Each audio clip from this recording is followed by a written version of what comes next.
Genesis chapters 7, 8 and 9. Yahweh said to Noah, "Come with all of your household into the ship, for I have seen your righteousness before me in this generation. You shall take 7 pairs of every clean animal with you, the male and his female. Of the animals that are not clean, take 2, the male and his female. Also of the birds of the sky, 7 and 7, male and female, to keep seed alive on the surface of all the earth.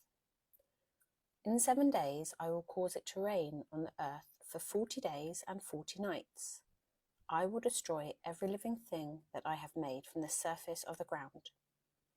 Noah did everything that Yahweh commanded him.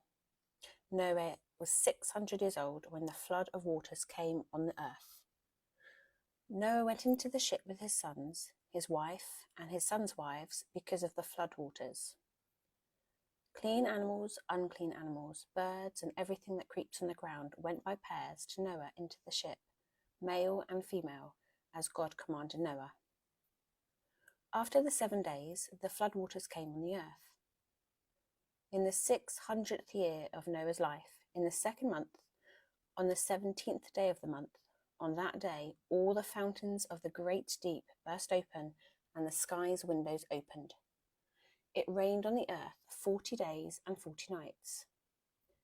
In the same day, Noah and Shem, Ham and Japheth, the sons of Noah, and Noah's wife, and the 3 wives of his sons with them, entered into the ship. They and every animal after its kind, all the livestock after their kind, every creeping thing that creeps on the earth after its kind, and every bird after its kind, every bird of every sort.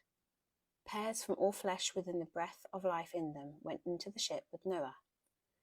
Those who went in male and female of all flesh, as God commanded him. Then Yahweh shut him in. The flood was 40 days on the earth. The waters increased and lifted up the ship, and it was lifted up above the earth. The waters rose and increased greatly on the earth, and the ship floated on the surface of the waters. The waters rose very high on the earth. All the high mountains that were under the whole sky were covered.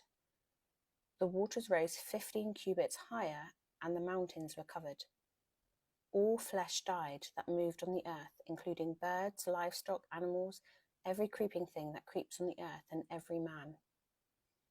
All on the dry land, in whose nostrils was the breath of the Spirit of life, died. Every living thing was destroyed that was on the surface of the ground, including man, livestock, creeping things, and birds of the sky. They were destroyed from the earth. Only Noah was left, and those who were with him in the ship. The waters flooded the earth 150 days. Chapter 8. God remembered Noah, all the animals and all the livestock that were with him in the ship, and God made a wind to pass over the earth. The waters subsided. The deep's fountains and the sky's windows were also stopped, and the rain from the sky was restrained. The waters continually receded from the earth. After the end of 150 days, the waters receded. The ship rested in the 7th month, on the 17th day of the month, on Ararat's mountains. The waters receded continually until the 10th month.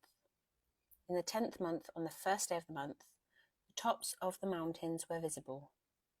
At the end of 40 days, Noah opened the window of the ship which he had made, and he sent out a raven. It went back and forth until the waters were dried up and from the earth. He himself sent out a dove to see if the waters were abated from the surface of the ground. But the dove found no place to rest her foot, and she returned into the ship to him, for the waters were on the surface of the whole earth. He put out his hand and took her and brought her to him in the ship. He waited yet another 7 days, and again he sent the dove out of the ship. The dove came back to him at evening, and behold, in her mouth was a freshly plucked olive leaf. So Noah knew that the waters were abated from the earth. He waited yet another 7 days and sent out the dove, and she didn't return to him any more. In the 601st year, in the 1st month, the 1st day of the month, the waters were dried up from the earth. Noah removed the covering of the ship and looked. He saw that the surface of the ground was dry. In the 2nd month, on the 27th day of the month, the earth was dry. And God spoke to Noah, saying, Go out of the ship, you, your wife, your sons, and your sons' wives with you. Bring out with you every living thing that is with you of all flesh, including birds, livestock, and every creeping thing that creeps on the earth, that they may breed abundantly in the earth and be fruitful and multiply on the earth. Noah went out with his sons, his wife, and his sons' wives with him. Every bird, every creeping thing, and every bird, whatever moves on the earth after their families, went out of the ship. Noah built an altar to Yahweh, and took of every clean animal and of every clean bird, and offered burnt offerings on the altar. Yahweh smelled the pleasant aroma. Yahweh said in his heart, I will not again curse the ground any more for man's sake, because the imagination of man's heart is evil from his youth. I will never again strike every living thing as I have done. While the earth remains, seed time and harvest, and cold and heat, and summer and winter, and day and night will not cease. Chapter 9. God blessed Noah and his sons, and said to them, Be fruitful, multiply, and replenish the earth. The fear of you and the dread of you will be on every animal of the earth, and on every bird of the sky. Everything that moves along the ground, and all of the fish of the sea are delivered into your hand. Every moving thing that lives will be food for you. As I gave you the green herb, I have given everything to you. But flesh with its life, that is, its blood, you shall not eat. I will surely require accounting for your life's blood. At the hand of every animal I will require it. At the hand of man, even at the hand of every man's brother, I will require the life of man. Whoever sheds a man's blood, his blood will be shed by man, for God made man in his own image. Be fruitful and multiply. Increase abundantly in the earth and multiply in it. God spoke to Noah and to his sons with him, saying, As for me, behold, I establish my covenant with you, and with your offspring after you, and with every living creature that is with you, the birds, the livestock, and every animal of the earth with you, of all that go out of the ship, even every animal of the earth. I will establish my covenant with you. All flesh will not be cut off any more by the waters of the flood.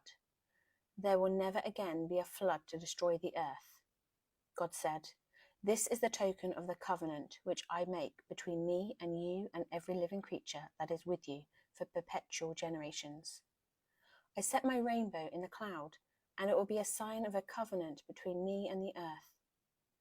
When I bring a cloud over the earth, that the rainbow will be seen in the cloud, I will remember my covenant, which is between me and you and every living creature of all flesh, and the waters will no more become a flood to destroy all flesh. The rainbow will be in the cloud. I will look at it, that I may remember the everlasting covenant between God and every living creature of all flesh that is on the earth. God said to Noah, This is the token of the covenant which I have established between me and all flesh that is on the earth. The sons of Noah who went out from the ship were Shem, Ham, and Japheth. Ham is the father of Canaan. These three were the sons of Noah, and from these the whole earth was populated. Noah began to be a farmer and planted a vineyard. He drank of the wine and got drunk. He was uncovered within his tent. Ham, the father of Canaan, saw the nakedness of his father and told his two brothers outside. Shem and Japheth took a garment and laid it on both their shoulders, went in backwards and covered the nakedness of their father. Their faces were backwards, and they didn't see their father's nakedness. Noah awoke from his wine and knew what his youngest son had done to him. He said, Canaan is cursed. He will be a servant of servants to his brothers. He said, Blessed be Yahweh, the God of Shem. Let Canaan be his servant. May God enlarge Japheth. Let him dwell in the tents of Shem. Let Canaan be his servant. Noah lived 350 years after the flood. All the days of Noah were 950 years, and then he died.